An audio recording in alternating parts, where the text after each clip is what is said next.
ਕੇਂਦਰ ਸਰਕਾਰ ਵੱਲੋਂ ਪਾਸ ਕੀਤੇ ਗਏ ਕਾਲੇ ਕਾਨੂੰਨ ਰੱਦ ਕਰਵਾਉਣ ਲਈ ਦਿੱਲੀ ਦੀਆਂ ਸਰਹੱਦਾਂ ਤੇ ਕਿਸਾਨਾਂ ਦਾ ਸੰਘਰਸ਼ ਅੱਜ ਵੀ ਜਾਰੀ ਹੈ।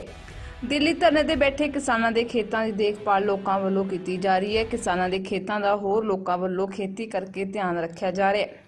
ਅਜਿਹਾ ਹੀ ਇੱਕ ਮਾਮਲਾ ਮੋਗਾ 'ਚ ਵੀ ਸਾਹਮਣੇ ਆਇਆ ਹੈ, ਜਿੱਥੇ ਸੁਪਰੀਮ ਕੋਰਟ ਦੀ ਇੱਕ ਵਕੀਲ ਪਰਪ੍ਰੀਤ ਕੌਰ ਆਪਣੇ ਪਰਿਵਾਰ ਨਾਲ ਮਿਲ ਕੇ ਗਵਾਂਢ 'ਚ ਰਹਿ ਰਹੇ ਕਿਸਾਨਾਂ ਦੇ ਖੇਤਾਂ 'ਚ ਝੋਨੇ ਦੀ ਬਿਜਾਈ ਕਰ ਰਹੀ ਹੈ, ਜਿਸ ਨਾਲ ਧਰਨੇ 'ਚ ਗਏ ਕਿਸਾਨ ਨੂੰ ਫਾਇਦਾ ਹੋ ਸਕੇ। इस संबंध सुप्रीम कोर्ट की वकील परप्रीत कौर नाल गलबात की गई तो उसने कहा है कि वह किसान की धीर है, उसकी मां भी खेतों में काम करती सी। मैम क्या नाम है आपका? मैं परप्रीत बराड़ हूँ। मैम आज झोना लगा रहे हो, काफ़ी पढ़े हो, तुसी कितनी का पढ़ाई की हो? एक्चुअली मैंने 14 डिग्रियाँ कर रखी हैं और सुप्रीम कोर्ट में एज अ एडवोकेट काम करती हूँ। तो हुआ क्या था कि आपको जानकारी होगी कि केंद्र की सरकार ने 3 काले बिल ऐसे पास करे हैं, जिनके चक्कर में हमारे किसान भाई बहुत बॉर्डर पे जाके इसका विद्रोह कर रहे हैं और वो वहाँ पे बैठे होने के कारण यहाँ पे लेबर की कमी है, यहाँ पे धान वान नहीं लग रहा है। तो हम मेरे जैसे लोग, मुझे जब मैंने देखा कि मेरे पड़ोस में साथ में इनको 3 दिन से लेबर नहीं मिल रही, इनके परिवार के सदस्य वहाँ बैठे हुए हैं, तो मुझे लगा कि मैं किसान की बेटी हूँ, मैं उस माँ की बेटी हूँ जिसने खुद खेतों में ट्रैक्टर चलाया और मैं इस किसानी के बहुत करीबी ढंग से जुड़ी हुई हूँ। और मेरा मानना है कि ये वो समय है जबकि केंद्र की सरकार, गूंगी बहरी सरकार किसानों की आवाज़ नहीं सुन रही। उनको ये महसूस हो रहा है कि किसान लोग कम हो गए हैं या चले गए हैं, लेकिन मैं उनको ये बताना चाह रही हूँ एक किसान की बेटी होने के नाते कि किसान कम नहीं हुए हैं, उनकी मजबूरी थी, उन गेहूं काटना उनकी मजबूरी थी, धान लगाना उनकी मजबूरी है।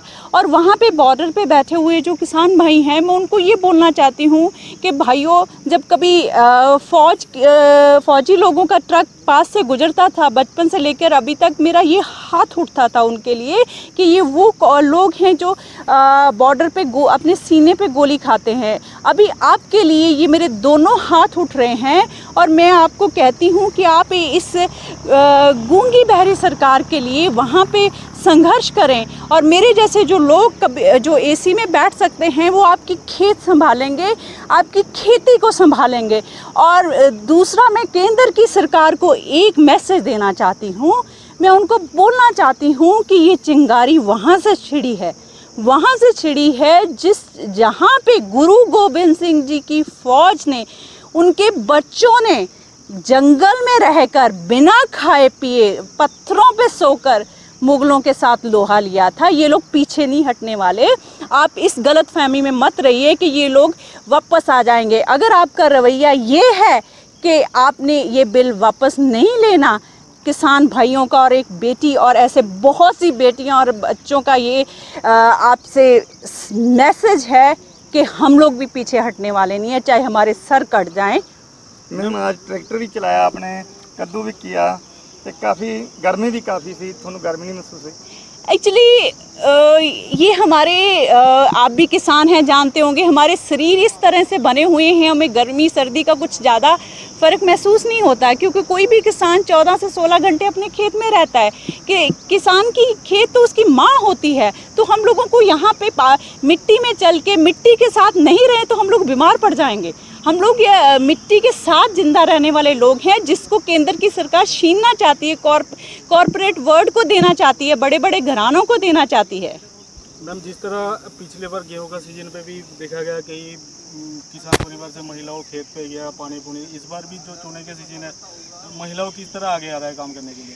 देखिए ये महिलाएं किसान की जो बच्चियां, जब जो भी परिवार के सदस्य होते हैं, उनको जब ज़रूरत पड़ती है, जो कि अभी केंद्र की सरकार ने हमें मजबूर करके ये कर दिया है कि हम लोग सब खेत में काम करेंगे। हमारे लिए ये कोई बात नहीं है। हम लोगों का शरीर, अगर हमारे किसान भाइयों के शरीर इस तरह से बने हुए हैं कि वो खेतों में काम करते थे, तो अभी हमारी मजबूरी है, हम लोग काम करेंगे, बिल्कुल 24 घंटे काम करेंगे। और मैं एक और मैसेज देना चाहती हूँ, जहाँ भी मुझे लगेगा कि जितने दिन हम शाम तक ये पूरा खेत कंप्लीट कर देंगे, जहाँ भी मुझे लगेगा किसी के पास लेबर नहीं है, मैं तो वहाँ जाऊँगी।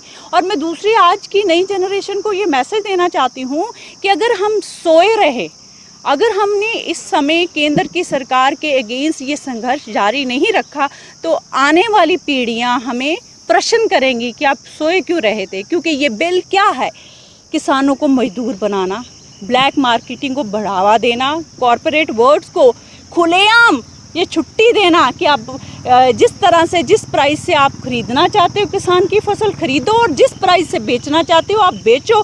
अगर हम लोग इसके ऊपर क्वेश्चन मार्क नहीं उठाएंगे, लड़ाई नहीं लड़ेंगे, तो हम लोग पूरी पंजाब और दूसरे प्रदेशों के जो लोग हैं एक तरह से मजदूर बन के रह जाएंगे। और मैं ये दूसरा प्रश्न मोदी जी को, हमारे प्रधानमंत्री जी को, हमारे दूसरे बीजेपी के जो लीडर हैं जो इस बिल को कहते हैं किसानों के फ़ायदे में है, उनसे प्रश्न पूछना चाहती हूँ।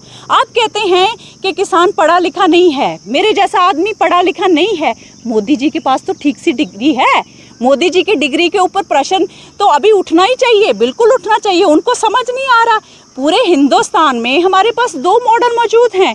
एक आपके पास एक मॉडल मौजूद है बिहार का, वहाँ का जो किसान है चाहे उसके पास 5 से 7 एकड़ का ज़मीन रहती है, वो यहाँ पे पंजाब में 2 से 3 एकड़ ज़मीन वाले किसान के पास आके मजदूरी करता है। क्यों करता है?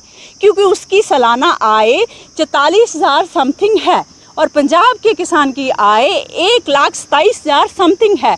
तो यही कारण है आपके पास प्रधानमंत्री जी ऑलरेडी एक मॉडल है, आपके पास ये मॉडल है कि बिहार को देख लीजिए। अगर आपको नहीं समझ आता, आपकी डिग्री असली है, हम किसान लोग अनपढ़ हैं, तो आप इसका कंपैरिजन करके देख लीजिए कि हम लोग क्यों धरना पे बैठे हुए हैं।